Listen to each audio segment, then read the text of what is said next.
Welcome back to Earth Station Trek, a show where we trek from the early days on NBC to the future on Paramount Plus and everywhere in between. I'm Charles Kelso, and it's my privilege to introduce the Earth Station Trek crew. Keith Johnson. I'm Keith Johnson, and rousing speeches are not my forte. Alan Seiler. Sometimes I'm glad to have lived in the 1980s. That could be true. That was a good impression. That was really good. I've been working on the Pelia. And Veronica Dashel. Hi. Luckily, I don't have to work on Pelia, even though I'm playing her, because right. I'm lip syncing. And tonight we'll be talking about the Star Trek Strange New Worlds episode, the Sehlat Who Ate Its Tail. But first, Alan, we have some Earth Station Trek news. Oh, we have some news, and it's about us. That's right.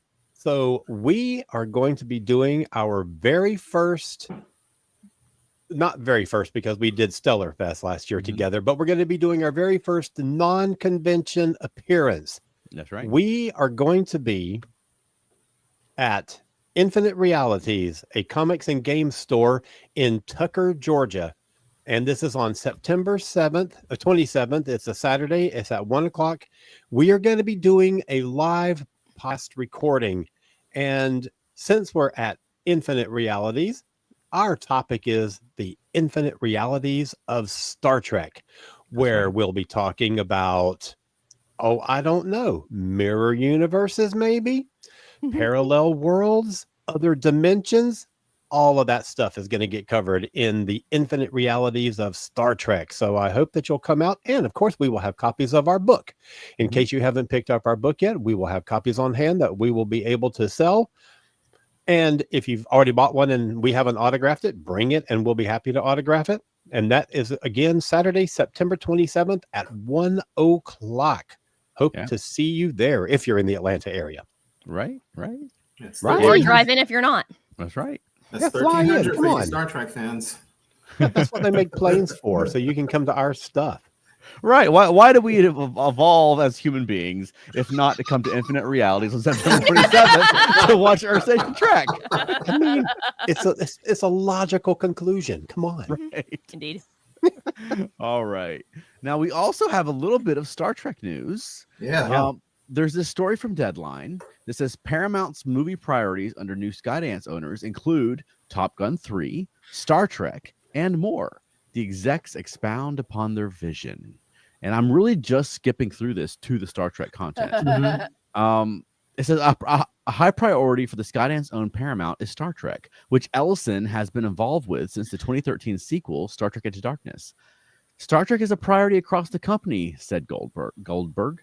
As of right now, Paramount is developing a film in the Star Trek franchise that features brand new characters and has Andor director Toby Haynes on board to direct with Seth Grahame-Smith writing and Simon Kinberg and J.J. Abrams producing.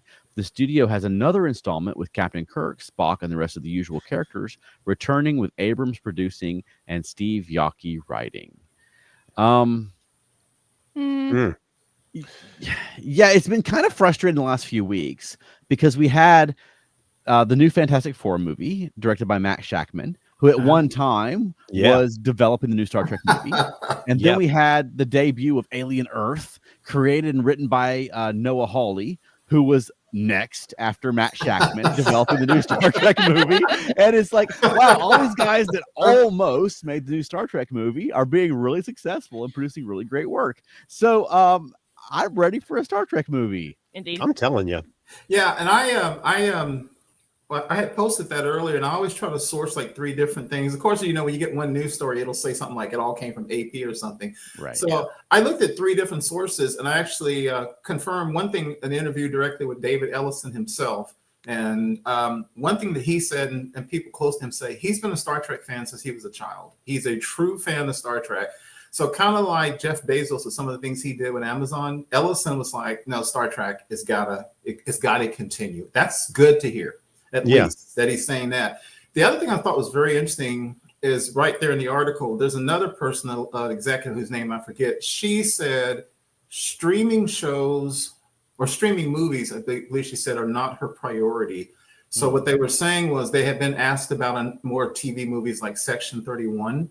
And this executive was not all that interested in that. However, one thing they specifically said was they wanted to reduce the distance between the team that manages movies and the team that manages their TV series. And they did say that therefore they may actually put priority on Star Trek movies as well as series without almost seeming like you got to sacrifice one for the other. That can be encouraging, at least.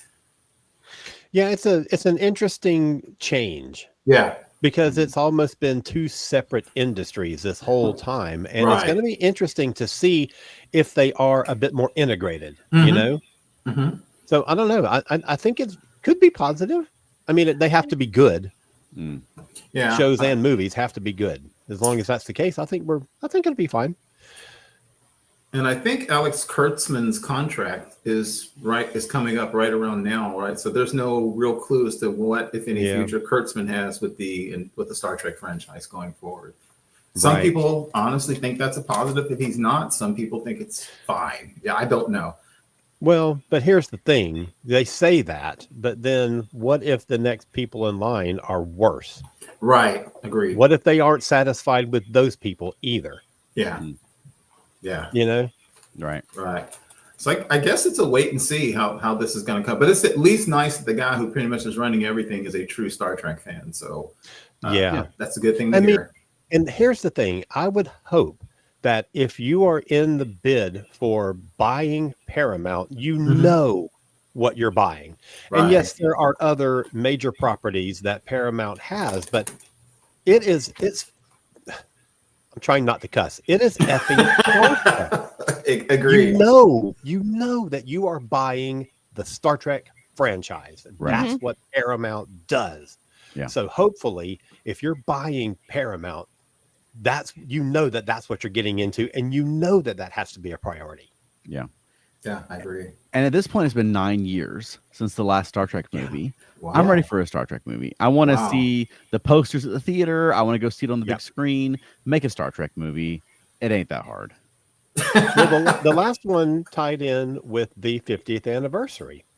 We have another anniversary coming up in 1 year. So I know, but at this point, they can't possibly make a Star Trek movie. Possibly. No. But they got to be doing something, not a movie necessarily, but hopefully something on the Paramount platform is going to be, tying into that big anniversary that we have coming. Right.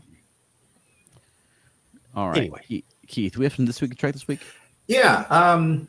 This is an interesting one. I didn't know this. The 10th of August, 1966 was the second day of filming of Dagger of the Mind. Okay, we had a good show, but why do we care about the second day of filming of Dagger of the Mind?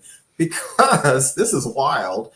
During a break on that second day of filming of Dagger of the Mind, William Shatner was pulled aside to record Space, the Final Frontier. These are the voyages of, and he did it during a break between filming. Wow. I would have always assumed that had been done before the show even started. One of the first things, but those who've done acting and directing and stuff know that stuff is done out of order. And that's where the iconic, literally easily one of the most well-known openings in television history was first recorded. Yeah, I'm going to say nailed it. Agreed. Absolutely agree. Can we have a do-over, please? Of course, you say he nailed it. He may have had to do 50 takes. Right? But one of those was golden. Absolutely. Yeah. It's always fun when you talk about these years. And 12th of August, 1966, just 2 days after Shatner recorded the iconic opening for the show, they delivered the final draft script for approval, which was approved for The City on the Edge of Forever. Okay. And everybody was happy except for Harlan Ellison, and we know that story. Right. Yeah. Again, you can't talk about this series without talking about iconic. I found this one very interesting from history. And this is weird when you think about time, because it almost seems like a completely different generation. Only 11 years later, on the 12th of August, 1977, the Space Shuttle Enterprise was released on its first test flight. And it soared through the sky for the first time.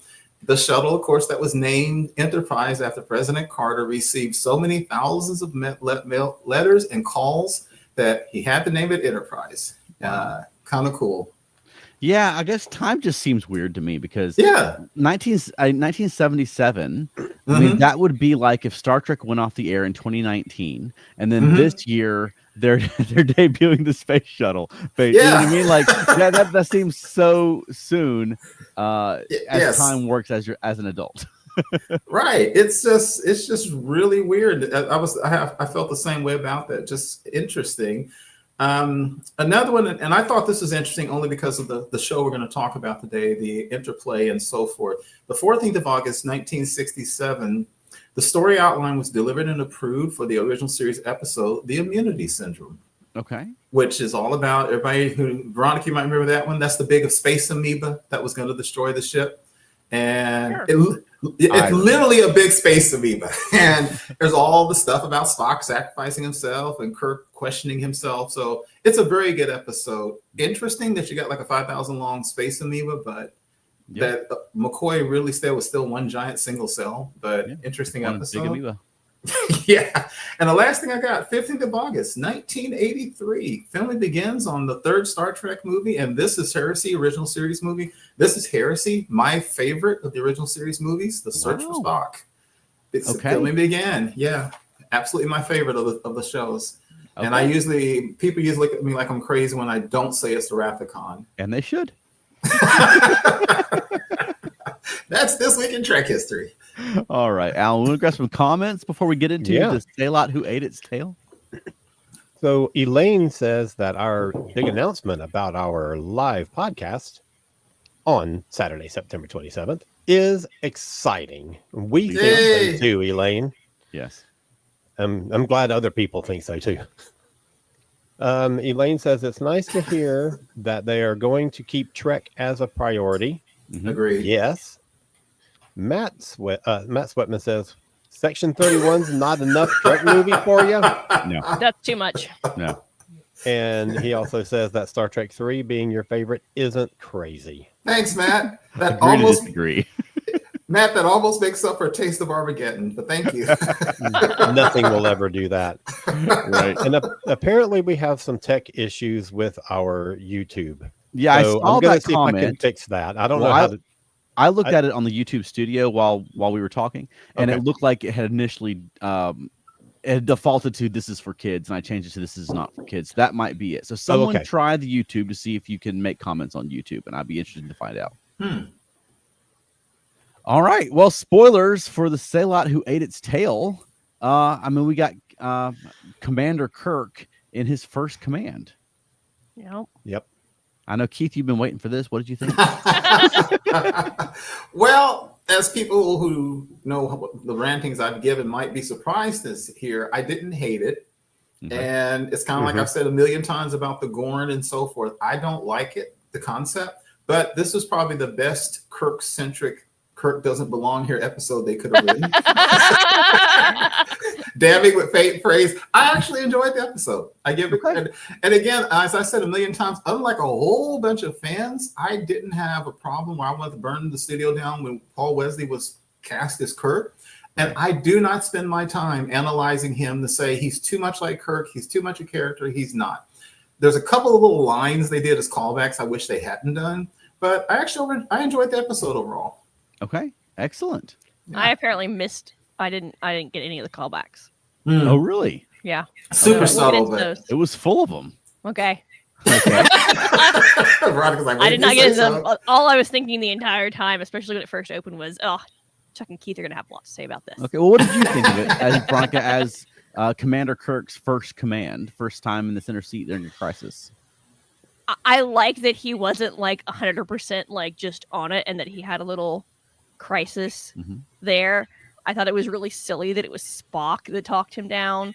Well, they haven't introduced McCoy yet, so someone's got to do it. Right. And they have to start planting those seeds for that relationship between Kirk and Spock that we know. Yeah, and you know what? I just series. realized, it just hit me that all of the people that were there on the ship with him were the ones that were going to be his crew later. Yeah, it's the TOS crew that have been introduced so far.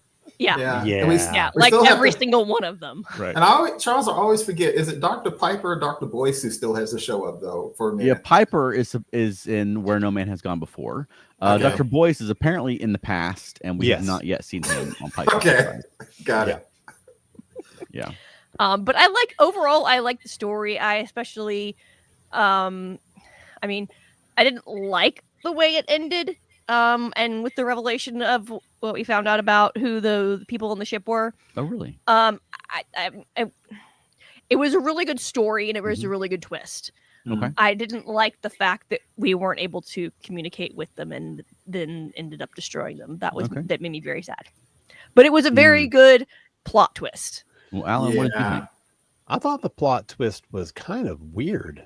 Okay. I mean, it's one of those, M. Night Shyamalan kind of endings, and I thought, I don't know that really. I mean, I don't know. There wasn't. I don't know. It seemed so left field. Yeah. And it seemed so but I didn't hate it or anything. I just didn't. It just didn't work too much for me. But other than that, I really enjoyed the episode, and I'm kind of surprised because I don't really need to see the Kirk origin story and the formation of the original series crew yet. Mhm. But Agreed. we got it, and I thought it was really well done. I thought it was interesting to see the way that Kirk, I mean, I felt like this was the Kirkest Kirk that we've gotten on this show so far. And it's because of that whole thing of I'm second in command basically, and when I see other people making the big choices, I always think I should be making those big choices. And you see that attitude that the Kirk that we know has, and I thought it was really well done. I really enjoyed it. Mm-hmm. Yeah, I enjoyed the story. I enjoyed the episode. This is one of my favorites of the season. It did have a bit of what we talked about before, where it's like Star Trek's greatest hits. Where in this case, it was, Kirk is all about risk. Kirk's all about breaking the rules. Kirk's all about writing the rule book himself. Yes. Kirk, the things like him and Spock with the 3D chess, and like there was a sort of on and on about the cliches of Kirk, and then the memorable things like about Kirk, I guess, that they like to throw in there. Now, I did like that there was a lot about this story that was reminiscent of the Doomsday Machine, but it was not the Doomsday Machine. Yes. Right? And like you can homage things and like call back to things that you enjoyed without making it the origin of the Doomsday Machine, So I like that this was something different. Now, I can't say that this show does subtlety because the ship had a giant evil skull face. That was so silly. And the ending reminded me a lot. I mean, I liked the ending. It was very like a Twilight Zone, like a sci-fi ending. But it made me think of that Simpsons where they were parodying the Twilight Zone. And it was like we put all of the evil characteristics of all the animals to find the most evil animal. And like a dude steps out and they're like, it was man all along. Right. And that's very much, but maybe it says something about where America is right now, when it cut to the view screen and it showed the American flag and it was like, oh no, they're Americans. Americans made it to the future. Oh no. Not too subtle, was it? Right. But I thought that worked. I liked that there was a different sci-fi twist to it. Yeah. It kind of reminded me of that Discovery episode where they go to Earth and the evil guys in the spacesuit were humans. Yeah. But also it also kind of reminded me of the clump ships from the Pac-Led ships from Lower Decks, where it's like there are humans that are out there. But I kind of liked that they were humans. It was like these were the best of us. And it was like the best of America in the mid 20th century or mid 21st century. And now they're evil. And the thing that I thought worked the best about that ending was that you had Pelia, who was there when it happened. And she was telling stuff not from, this is the Starfleet history record of that event. She was there. She saw it. She remembered it. And she was telling from personal experience. And I thought that really made that ending land better than it could have otherwise. Yes. Right. I agree. Yeah. I did like it though. And I liked the little twist, and I liked that they used real spacesuits. Those are real like prototype spacesuits that they used for the photo. And there were some pretty cool callbacks. The ship, the registry number of it was like XCV 100, but like the ring ship Enterprise was the 330. So it was like it called back to that, and it had that sideways Starfleet logo with the Earth logo in the middle that they used in Friendship 1 for the USPA logo, and they had that on there. Now they did have an American flag with only 50 stars, and in the Royale, the American flag in the 2230 or the 2030s had 52 stars. And so I don't know if maybe this group of Americans didn't recognize the 2 new states or what the case is. You mean but, Canada and Greenland? I don't know. I don't know. In the Royale, the American flag from like 2033 on was 52 stars, and this one only had 50 stars. Interesting. Yeah. But it was from 1980. Well, no, the ship was from like post World War III. Yeah. Oh, yeah. Just barely Okay. post. You're right. Yeah. You're right. Never mind. I'm getting 2 different Pelia She was- moments mixed up. Yeah. She was babbling about the fact that evidently she carries around Commodore VIC 20s and stuff on every ship she's assigned to. So And a lot of phone cord. Yes. Because it was Yeah. a lot of phone cord to reach all the way to the bridge. Yeah, Yeah, that's what I was right. thinking. I was like, that would take days to wire all of that. That would Plus- forever. Plus, did they assign phone numbers to each one of these stations? Right. You know what is surprising? It seemed like I don't think it should have rang, but it seemed like it was more of a pick up the phone, everyone is there. Hmm. But Yeah. they were Yeah, exactly. I find it delightful that I'm the one complaining least about the technological part of that, because I actually wrote in my notepad, Keith, just give it up. Because what Alan and Veronica are saying is so true. Because I'm sitting there Yeah. going, well, by then the starships will have fiber and the power and the amperage. It just wouldn't work. And Alan, I didn't even think about the phone numbers. It just wouldn't work. It couldn't work. Because Erica got a call on the bridge, and I'm like, how did they know which phone to call? You're right. It would have been like a 1920s party line where you pick it up and everybody's talking. But Right. I had to just let that one go, because I was the same thing. I was looking at all from an IT point of view. There's no way this could work. There's just no way. But No here's way. the thing. I can understand, because we've seen before that Pelia is a bit of a pack rat. She's a bit of Yeah. a collector. She has things but why the hell would you have that many different phones? You wouldn't. I You mean, wouldn't. one phone, Yeah. maybe Well, one rotary phone, but I that's don't so know. many different. if we were Pelia, we would probably have like 3 different retro phones. At Right, least, but keep minimum. them for 300 years. Yes. And she's It was 5,000 more than years 3. old. Yeah. Right. And if she's 5,000 years old, I would like have swords and stuff in my room, but that's just me, Right. But yeah, You didn't live through it. right. But if you take 2 like landline phones and plug a phone cord into each one of them, they don't work like a walkie-talkie. You Yeah, know? Exactly. Uh, Right. That's not how phones work. Right. yeah. All right. Let me get a bunch of comments here. 'Cause All they're right, coming okay. in fast and furious. Matt Sweatman says, I absolutely love this episode. And I can see Elaine that.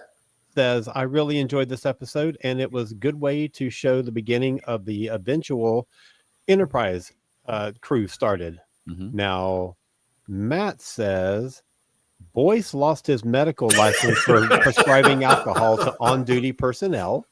That's why we never saw him again. Who wants a warm martini?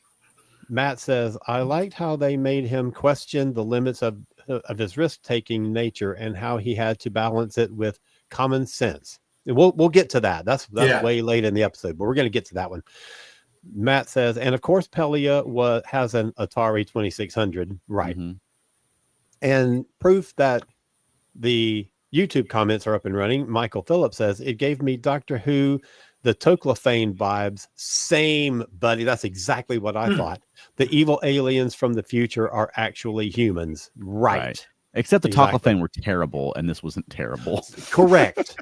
That is exactly the yeah. Anyway, Matt says, I hope the 51st and 52nd states are Puerto Rico and DC. That's Same. most logical, Matt. That's what I've always thought. Michael Phillips also says, as a former Atari 400/800 owner, I loved the 8-bit reference. Yeah, I did too. I thought that was really fun. Yeah. And wrapping it up for now, Elaine says, if Pelia had a toaster in her box of goodies, that would have confirmed she was the ghost of Christmas present. Yes. Toaster. Oh my God. I love That would that have been movie. amazing. She totally should have pulled out a toaster instead of that weird cat thing. I love that movie because of her. Right. The weird cat thing. Veronica, I But then- love that. The weird cat thing. Every Yeah. movie that she's been in, I love because of her. So God, I just has love Carol Pelia Kane. only unlike Guinan and we don't know what Pelia is. Has she only lived on Earth for 5,000 years? Because she doesn't seem to have anything from other cultures that I remember. Yeah, it seems like the Lanthanites are either from Earth or have been on Earth for a very long time. Yeah. Okay. But I'm glad they're using that because I just mentioned this last week, but I mean, when we were talking about the Starfleet Academy promo, and I mentioned that they barely have used the fact that she's a Lanthanite, and here they are using it again. Yeah. Yes, Well, and it was last weekend. This week we got some of it last week. Yes, it was. Right. Yeah. So yes, I'm glad that that's coming up. Yeah. as long as Flit from Requiem for Methuselah is not a Lanthanite, I'm fine. I don't mind if he's a Lanthanite. I think that would be a kind of a neat tie-in because they like to tie in everything. Yeah, exactly. See, and that's why. You know, I hate the tie-ins, but there was one, Charles, you said something I thought was very interesting, and we as an inside baseball for the folks listening, we talked about doing a season wrap-up. So I'm going to save my comments for the season wrap-up. But I have said for years that they lack subtlety here because they always tie too much together. It's not offensive, but I agree with you. When Kirk says, when he first started off his log, he said on board, that's really not the way Kirk would talk in his log. I mean, he's not that much a man of action like people seem. And then when he even said to the captain, we're out here to risk, I'm like, Jesus Christ, you might as well just say risk. Risk is our business. Okay, look, much for me. Come on, baby. They have only got 10 episodes. They ain't got no time for subtlety. We got to get stuff done. Boy, I tell you what. Yeah, I agree. But you know what? Again, it was the least offense because I agree with what you're saying, Charles. It's like the risk is our business speech, the 3D chess.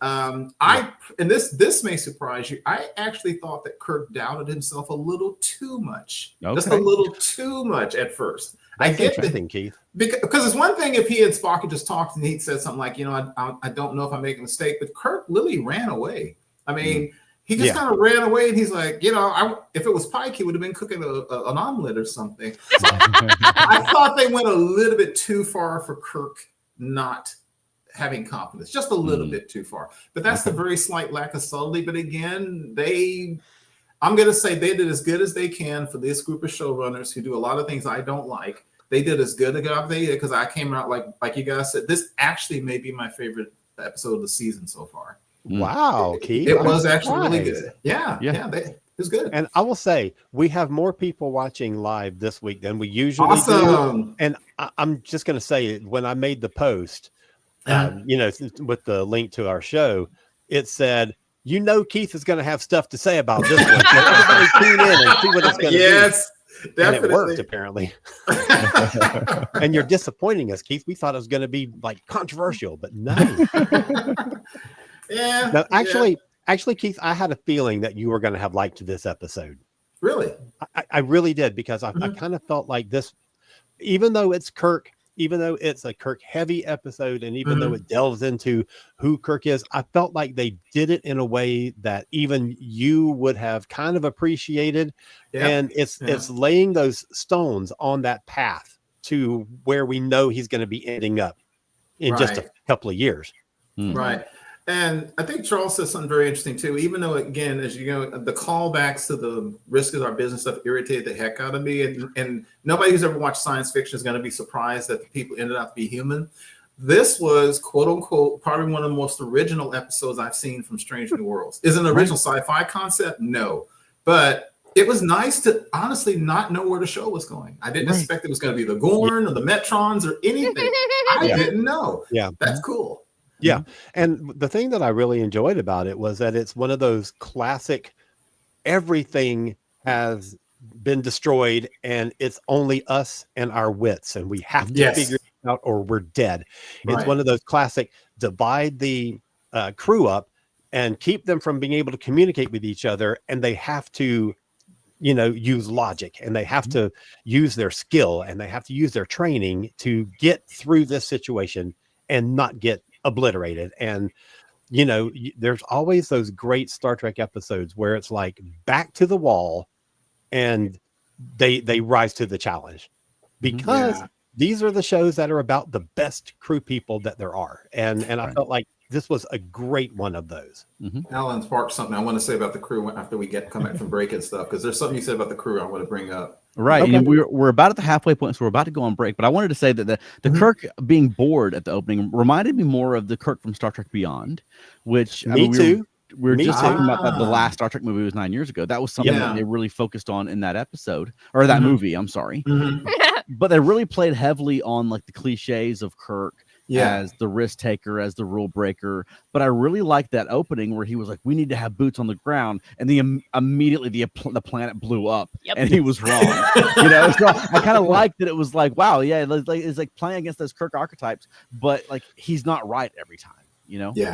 And Keith, to the point that you made earlier, that's why I felt like it wasn't like they didn't play too heavily on him having that moment of self-doubt, because that's where the episode starts. He's like, I'm tired of not taking risks. I don't agree with what my captain is doing. We should be boots on the ground.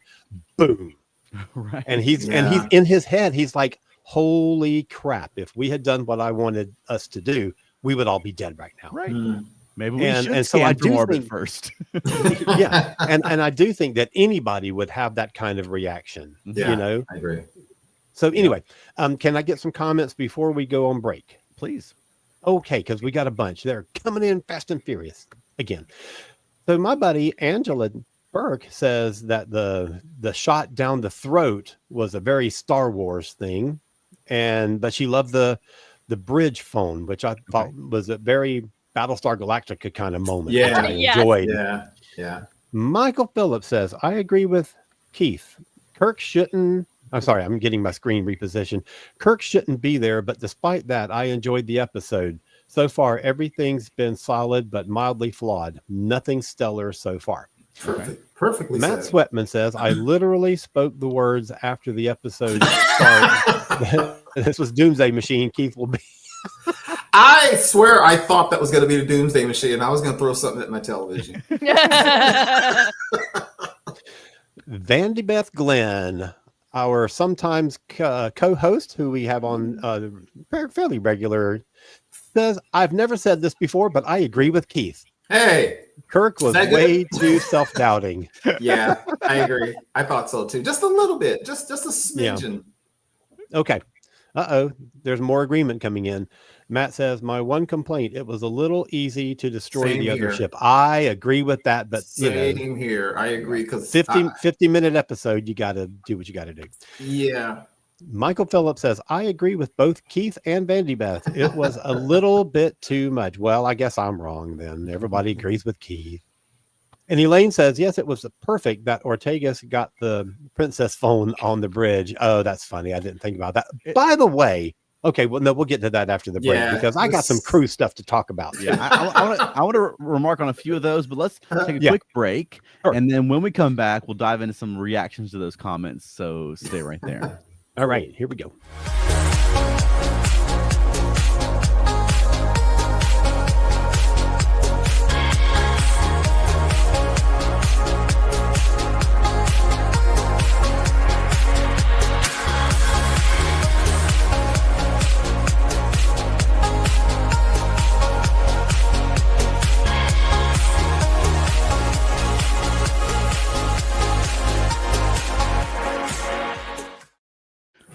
And now I can't believe I'm going to say this on the podcast, but the shot down the throat reminded me more of the Doomsday Machine Yes. Me than too. it did of Star Wars. Me too. Yes. That's exactly what I didn't- thought. I didn't think Star Wars at all, but Right. after Angela said that, I'm thinking, yeah, okay, I a good totally see point. that. But I was like, Doomsday, come on, man.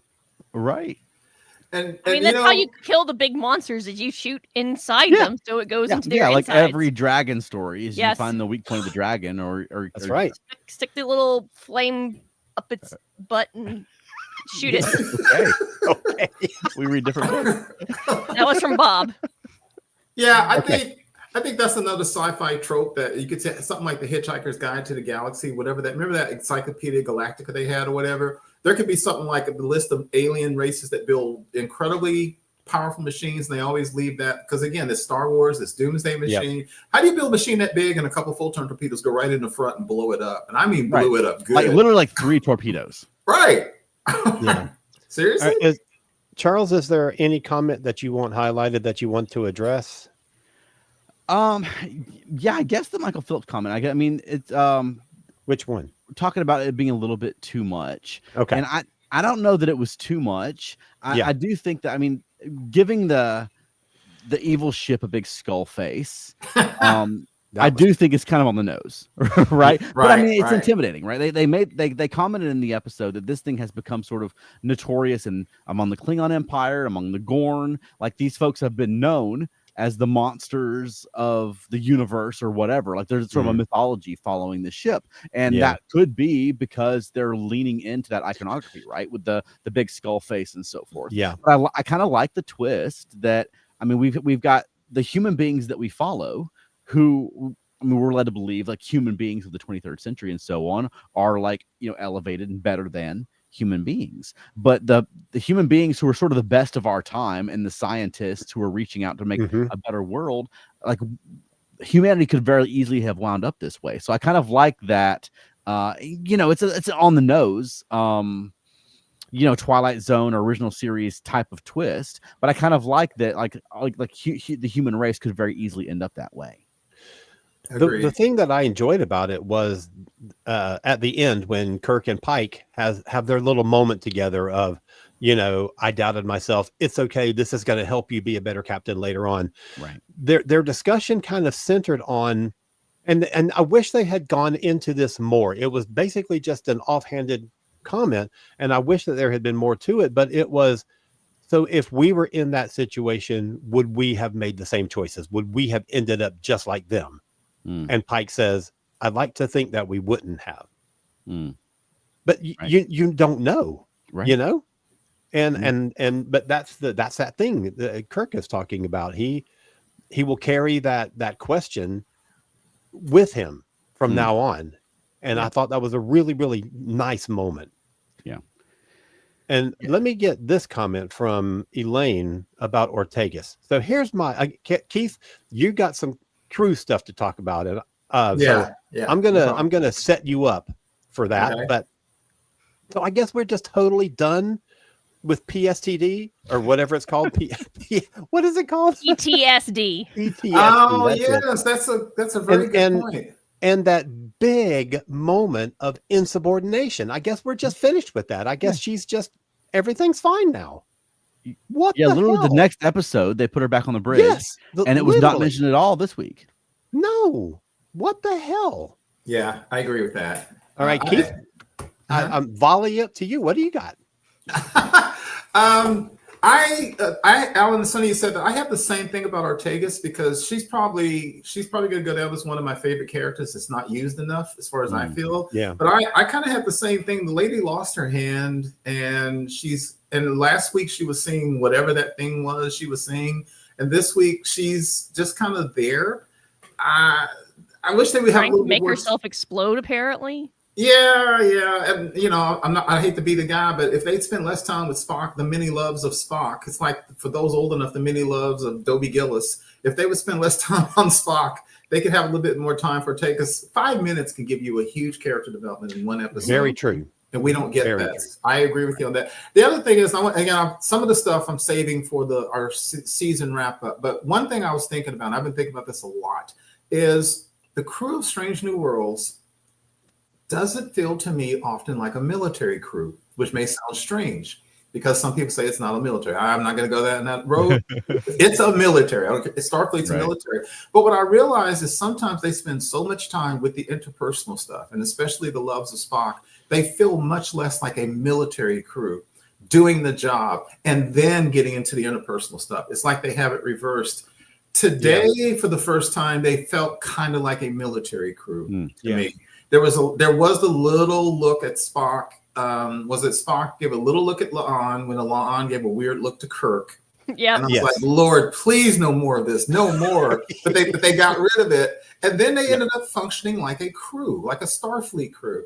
I'm not saying the Strange New Worlds must be exactly like the original series, Deep Space Nine, TNG, etc. But there's a flavor all those shows have that I have really felt SNW misses sometimes. They felt a little bit more like a military crew today. And last thing I'm gonna say real quick about the crew, is it me or was the really quick conversation about relieving Kirk of duty maybe a little weird fast? A little bit. I thought that also felt to me like a Doomsday Machine reference because they had a very similar conversation there about Commodore Decker. Yeah. But I mean, I think it was the big thing was like the big takeaway was that Scotty was ready to relieve Kirk of command. Right? Scotty was like, great, yeah, get this guy out of here. You know, which I think goes along. I mean, as the Scotty that we know from the original series and onward would certainly follow Kirk into the jaws of hell, right? Yes. Like he has total faith in him. So I thought that it was nice to see a younger Scotty, a younger Kirk, where Scotty doesn't have that faith in him, and Kirk has to earn that. Right. And I mean, as far as Kirk's first command goes, I mean, he with just a handful of people flew this busted up ship against this massive like world destroyer and won. You know, so I mean I think that's a great result for Kirk's first command. But you mentioned your sort of recurring joke now, the many loves of Spock, and I think we should do either a podcast about that or a panel at Stellar Fest, because there's a lot to dive into there. Yes, but I thought they did a nice job there of keeping it subtle, because the last time we saw La'an and Kirk, who wasn't a holodeck character, she was singing her heart out about him, right? There was a big that was sort of the big love story in last season. And now she's got this thing with Spock. So I'm glad that there wasn't like, oh, here's Spock's little girlfriend, you know, like that. There wasn't any like love triangle or anything going on there. Yes. Right.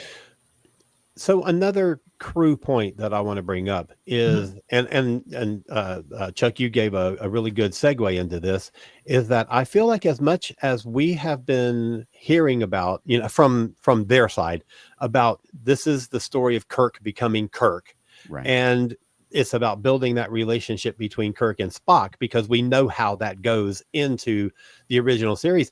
I really feel like the important character in this episode is Scotty.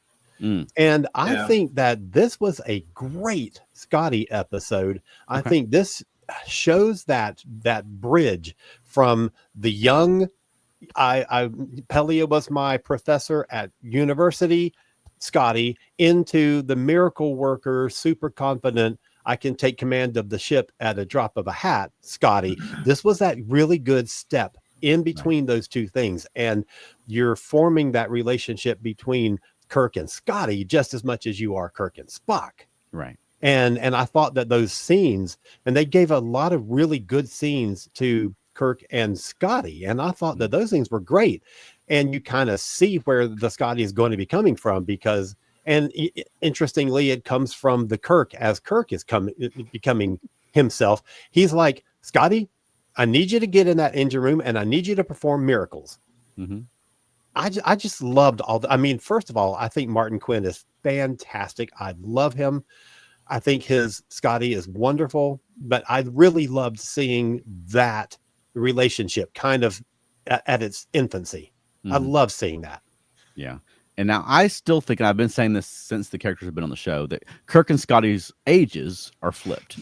Absolutely. Scotty should be more like 40. Kirk should be more in his late 20s. And I think this may have worked better if you had a Scotty who was a little more experienced with not a lot of faith in this younger officer, rather than Kirk being, I mean, he's like, I mean, and in real life, the dude's like my age, you know, like he's like early 40s, which is older than Shatner was when he filmed the original series. He's supposed to be like 28, 29 at this point, right? So I think if Kirk looked a bit greener and Scotty looked more seasoned, I think that would have helped this story. But I do like both of the actors. I think they're doing a good job with the characters. Yep. Agree with that. All right.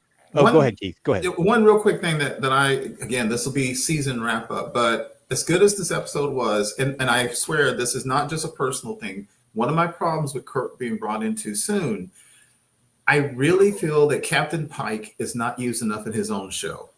And he had really, really great work to do today. He really did. But I want more Anson Mount on the screen being serious, being the captain. They had to split the time between his ship and then in his command and Kirk. And both were excellent. But at the end of the day, Pike is going to check out at the end of the day. You know, he's going to hand us over. I just really wish Anson Mount would get more time to be Captain Pike leading the ship, less time with Spock, less time with Scotty, less time with Kirk, simply because I want more Anson Mount doing his job. Because again, we know he's going to exit the stage in the future. That's a personal thing about the whole show that I'm having a problem with. It did seem like they gave Anson Mount a little more commanding presence than they have previously. We talked about this before on the show, where he seems unconfident a lot. He seems indecisive a lot. And maybe because they were giving like a big spotlight on Kirk, somebody was like, we need to have Captain Pike know what he's doing for a change. Thank you. Yes. He doesn't look Yes. incompetent by comparison. I completely agree, Charles. I actually wrote that in my notes that Pike came off as confident. And honestly, because I'm so soured on how they treat him sometimes, the moment when now turns out the human was about to kill him and he froze, I actually thought, I was like, are they going to tell me Pike just froze in battle? And then it turns out, okay, no, he was kind of like, wait, you didn't fire, so what's going on? Right. That was kind of cool. That was kind of cool. But yeah, I just think as good as I like this episode, I still think Pike is not used enough in this whole series. Yeah. No, we all agree with that. Yeah. Okay, a bunch of comments. Here we go. Matt Sweatman says, it reminded me of V'ger. Humanity went out into space and came back completely changed by the journey. Yeah. I thought the same thing, Matt. Great observation. Elaine says, my only thought about that is maybe more time has passed between the episodes than we are aware of. We don't know. They don't do star dates very much. We only know that from Kirk between didn't even know the star date this time. Yep. Oh, that's right. He did. That's right. That's right. Angela says, on the nose about Ortegas. I get it. Strange New Worlds is episodic, but need to keep that character thread. Mm-hmm. Matt says, I think this episode, the crew learned to understand Kirk and he learned who to request when he gets to be captain. Very much so. Mm-hmm. Angela says, also, Uhura as the conduit between them. Yeah. Yeah, totally. Between Scotty and Kirk. Yeah. Mm-hmm. Vandy Beth says, Rebecca Romaine is playing much younger than her true age. Maybe Paul Wesley is as well. Yeah, Definitely. and I think that's definitely the case. Is she? Is Definitely. she playing much younger than her true age? Seems like it. Okay. Okay, and Matt says, I love the little technical details, the data card, and I did too. I love that. And Yeah. Spock's glowing view scope. I loved both of those things. Both of them. Yeah, I like when they take little things from the original series and make them more advanced. You know, and just something a little like making those data cards translucent and have information on them. But it feels like the original series, you know? Mm-hmm. Right. Yeah, Yeah. you totally recognize what it's supposed to be. Mm-hmm. Absolutely. Whew. Yeah, I mean, I on the whole, I think this was a good episode. You know, I do too. And I like that they played up Kirk like looking at the chair. That made me think of Generations when he was looking over at the chair in a very different way because there was a young, inexperienced captain in command, and he had the instinct to take command. Right. Yeah. But here, like it's like he was looking at it a little more like apprehensively. Yeah. You know, and what do we think of Kirk's captain on the Farragut being a Vulcan? I thought that was brilliant. First I've heard of that. I don't Right. know. Yeah. I mean, we know Captain Garivik is dead by now. He was killed by the Dichronicum cloud creature when Kirk was a lieutenant. So that's in the past. Mm-hmm. I like that she didn't have the stereotypical Vulcan haircut. Like, like New Trek in particular has had Vulcan women have the same haircut as the men, and they all have the same haircut. Whereas the original series, it wasn't nearly that straightforward. So I like that she had a different haircut, and I like that he would play. He played chess against his Vulcan captain, and she would win. And we know that he played chess later against Spock, and he would win. You know? Yes. Yeah, I thought all those touches were really nice. Mm-hmm. Vandy Beth offers a little clarification. She says that Rebecca Romaine's age, it's established that Pike spoke at Una's academy graduation, but Rebecca Romaine is older than Anson Mount. Okay, good to know. Yeah, so that that's totally makes sense. Elaine says, for the record, Rebecca Romaine is 52 and Paul Wesley is 43. Okay. Wow. I would not have guessed 52. Okay. Yeah, same here. That's not especially bad. since she's going to be Paul playing Wesley Mystique had been again. playing significantly younger for a very long time. Has he? In the Vampire Diaries, he was probably in his mid to late 20s when he was playing 17. Okay. Oh, wow. Okay. Yeah, he doesn't read on screen as being a lot younger than me. When I see him. I agree. No, Agreed. not at this point, but Right. like when he did have very much of a baby face when he was significantly younger. Okay. One thing, 20 years. Elaine just commented that Anson Mount is 52. Okay, so he and Rebecca are the same age. They're the same Okay. age. Okay, Yeah. interesting.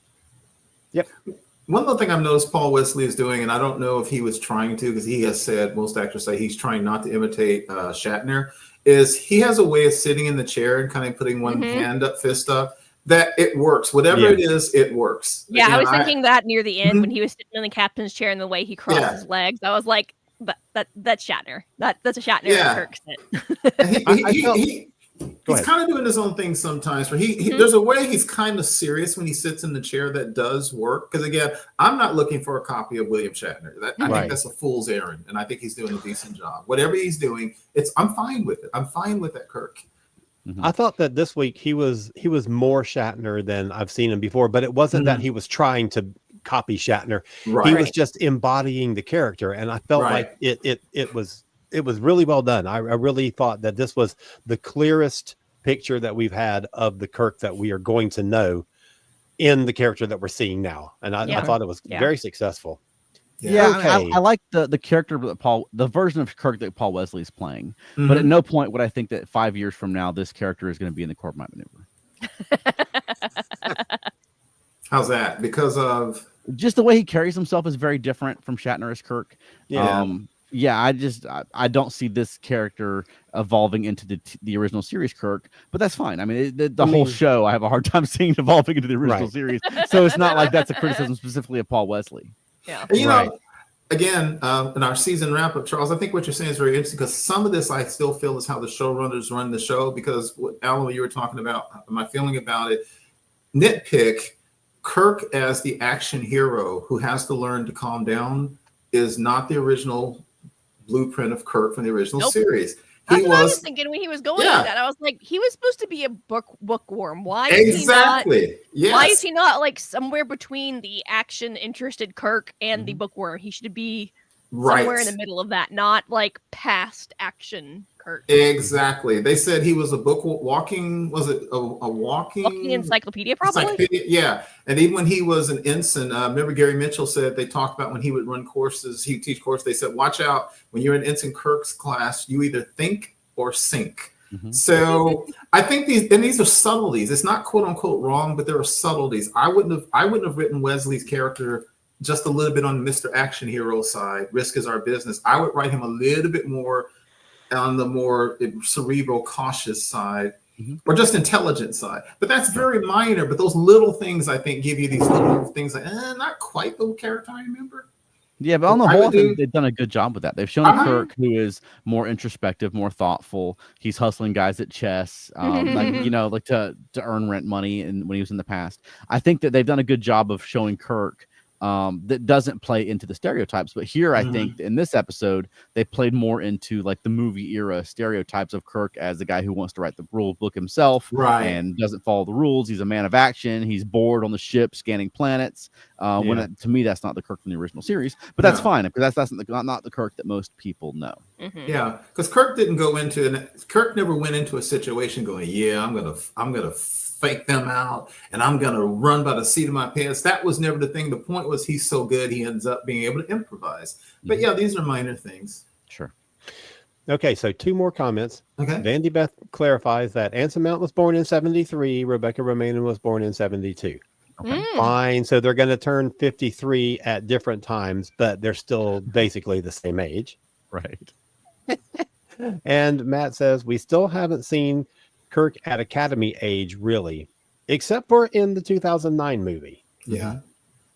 Where he was basically that. Give it time. You can't let him go. We'll get Kirk at Academy age eventually. One thing I want to say about the humans, and like you know, like depending, your mileage may vary if you think that was a good twist or not. But it reminded me of so many science fiction things we've seen. It also reminded me of the Equinox in Voyager. That crew, remember the whole point with that crew was literally as soon as they got transported to the Delta Quadrant, their first encounter, Ransom lost half his crew. And after that, they just went downhill and they turned savage really quickly, really crossing the streams. The movie Event Horizon, the ship goes into another weird, horrible universe and comes back and it drives people crazy. But one thing I was thinking about, because here's the thing, I'm actually okay with the mystery of what happened to them, what changed them. And I thought of something real quick. Let me read this real fast. It won't take but a second. You'll know that this quote is from. If you can't take a little bloody nose, maybe you ought to go back home and crawl into your bed. It's not safe out here. It's wondrous with treasures to satiate desires both subtle and gross, but it's not for the timid. Yep. That was Q to Picard when he, basically screwed them around with the Borg. And the thing is, we don't know what that crew ran into. I would love to know what the heck has happened to them over the centuries. Yeah, well, basically every early space flight in Star Trek, something terrible happened to them. They came back as savages or something. Or it was a group of dinosaurs. One or the other. Yes. Right. Even in your show Enterprise, Charles, when they went to Terra Nova. So I remember. Oh, I would just count the whole show Enterprise in that category. Oh, now stop all of it. Okay. Angela says, I guess I need to review the original series again because I remember Kirk being nearly all action. Okay. That is true. And there certainly were times in the original series where Kirk was played as a little less well-read than other characters, you know. In the movies, you know, he was given a copy of a Dickens book or whatever, but in the show, at least one time, you know, like in the Tribble episode, everybody knows what whatever the hell that is, except for Kirk. And Kirk's like, how do y'all know all this stuff? So there were times that he was played as a little under other people, but I think we're talking about what led up to the Kirk on the original series. Yeah, and on the original series, though, I mean, he was like one of the few people on the ship that could have reprogrammed the computer when Ben Finney died. You know, exactly. Like he was portrayed as a very intelligent man on the original series. And it's an action adventure series, and he's the lead. So yeah, he was often in an action adventure situation. But I mean, Kirk, especially early Kirk, was a very thoughtful guy and a very deliberate guy.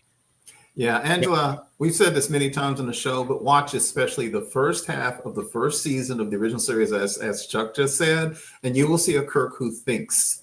He engages in action when he needs to, but he's thoughtful and he's really commanding, to use that term. The action hero Kirk came much later. And I sometimes think Kirk as action hero is slightly overstated, just like Kirk as ladies' man lover from the original series. I think the stereotype has gotten played up just a little bit. Yeah, but the doubtful Kirk from this episode made me think of Balance of Terror, because that, you know, he had a very famous scene with Bones where he was very much questioning himself and his ability to handle the situation. And I thought that rang true for this character in this episode. Yeah, that's a good point. I didn't think about that connection. Okay, Matt says that the 2009 movie does not count. Matt, you're redeemed again. That's one of the few ones of those movies that does count, because that's better than any of the other ones. Anyway. Well, it seems like we all pretty much enjoyed this episode, but we complained about it a little bit, but that's what we do. Yeah. But, I mean, it'd be a short podcast if we didn't have something to complain about. Yeah, if we all just said, hey, it was great, it'd be a very short podcast. I guess. Oh, go ahead, Keith. I'm sorry. I was going to say real quick, I didn't hate it. And I would have, everything that happened in this episode, I would have moved it to the last half of the last season. But if they're going to do it, again, it was good. You know, it was good. No, I can't say it wasn't. Yeah, this is one of my two favorites of the season so far. What's the other one? Last week. Yeah, I agree with you there.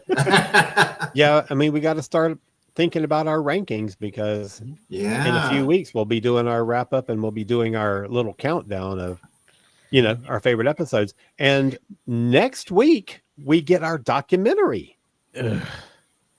Oh, come on. It's going to be good. Has there ever been a good documentary episode of anything? Yes. I kind of like the Babylon 5 episode that was okay. I remember the one where there was a news crew, and I was complaining to Alan on Facebook Messenger there's a news crew, but it turned out to be good. Exactly. All right, I'll give next week a chance. I know this doesn't count, but the last few episodes of The Office, where the documentary is finished and they go to the screening, and it's a wonderful episode. Okay. All right. Anyway, I know it's not sci-fi. I know there's no spaceships in The Office. Alan, it looks like Charles has his arms crossed, which I think is a psychological for resistance. I'll give it a chance. I'm happy to be proved wrong next week. Yeah. If nothing else, we get Beto again, and you know, I like that. Anyway, so before we head out, I just want to say once again that coming up on September Saturday, September 27th at 1 o'clock. We're going to be doing a live podcast at the Infinite Realities Comics and Games Store in Tucker, Georgia. Our topic is going to be the infinite realities. Isn't that clever? The infinite realities of Star Trek. So come on out. You can be part of a podcast recording. We will be broadcasting the recording of it later on our show, but we're going to be recording it live at the store. And then after that, you'll have a chance to pick up a copy of our book if you are interested in that. And there's plenty of Star Trek stuff for sale at the Infinite Reality, and other stuff, of course, too. You don't have to buy Star Trek stuff. You can buy gaming stuff and comic books and all sorts of things, because Infinite Realities, if you've never been, is a wonderful store. It's so good. And join us Saturday, September 27th at 1 o'clock for our live podcast. It's going to be great. And instead of just commenting on YouTube, you can boo us in person if you disagree. Yeah, exactly. That's satisfying. Right. Yeah. And for those, well, gosh, I guess anybody who can get there physically, it's right down from downtown Tucker. And there's so many great places to eat and stuff. So you can hang out in that area. That is the truth. That is so true. Okay. One final comment before we leave, because it's from somebody who hasn't chimed in throughout the episode. And that is Eric Watts. He says, if equipping the Enterprise with 20th century telephones was a nod to Battlestar Galactica reboot, then it worked. If not, it didn't. I personally found them to be outrageously silly in an episode that didn't call for it. All right. Yeah, I have a hard time believing that everything on the Enterprise is wireless. And there's no like redundant like hardwire running through the ship. Right. That was the whole thing. Like the wireless has been blocked. And so they have to run these like 20th century phones that she has a collection of in her cabin for no reason, with apparently like hundreds of feet of telephone lines. So I will say that a lot of homes are wireless, and it is pretty rare that people actually use an Ethernet cable to. Right. But I'm not taking my home into potentially dangerous situations where a hardwire backup might come in handy. And also, I do have Ethernet running underneath the house, and I do not rely solely on Wi-Fi. My goodness. And for the listeners, this is why I said this is a shock, because I literally wrote in my notepad, Keith, give it up. Because I was going down the rabbit hole of how they probably don't even have copper on the Starship that far in the future. It's probably all fiber. The amps and the volts don't match. Dude, you can tear that up. Veronica, we were literally talking the other day about running a new Ethernet cable under the house because our Wi-Fi is not 100% reliable. I was saying most people. And we are not about to attack We are not most people. a Klingon ship or something. We are not most people either. Well, who knew that the telephones would be the hot button issue on this week? We ignored them for most of this episode, but it's got to be said. We did. That's true. Well, heck, if Spock can make a laser beam out of a crystal he dug out of the skin, I guess they can hook up some telephones. All right. Well, Keith, where can people find more of you? You can find me on Facebook, primarily the ESO Network Facebook groups. And how about you, Alan? Okay, Cosmic Creative, really quick, kozmiccreative.com. I hopefully am going to have preview copies of 2 new books at DragonCon, but I doubt they'll arrive in time. But I finished a rough layout of the second book literally an hour and a half ago.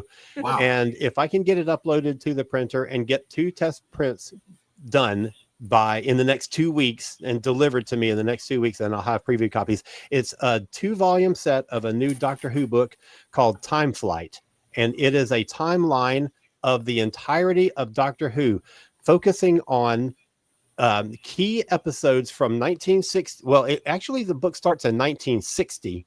Okay.